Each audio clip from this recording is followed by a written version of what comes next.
எனதருமை மகனே, எனதருமை மகனே, நான் உன்னை மிகவும் நேசிக்கின்றேன்.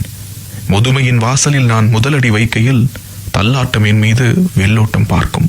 கொஞ்சம் பொறுமை கொள்க, அதிகம் புரிந்து கொள்க. என் முதுமை பார்த்து முகம் சொலிக்காதே. நான் சாப்பிடுகையில் கை நடுங்கி சாதம் சிந்திவிட்டேனா? சத்தம் போடாதே. உனக்கு நான் நிலாச்சோறு ஊட்டிய நாட்களை நினைவு கூர்க. ஆடை மாற்றுகையில் அவதிப்படுகிறேனா? அசுத்தம் செய்து விட்டேனா? ஆத்திரப்படாதே.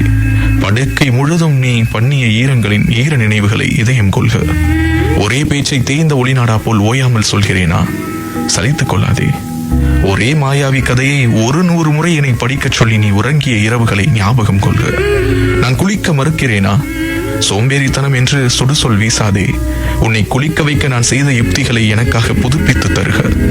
புதிய தொழில்நுட்பம், புதிய பயன்பாடுகள், உன் புயல் வேக புரிந்து கொள்ளல் சத்தியமா எனக்கு சாத்தியமில்லை. கேவலப்படுத்தாதே. கற்றுத் தருக. கவனித்து பழக அவகாசம் தருக. இனி சில நேரங்களில் என் நினைவு பிறழ்ச்சியால் ஞாபகங்கள் அருந்து போகலாம். உரையாடல் உடைந்து போகலாம்.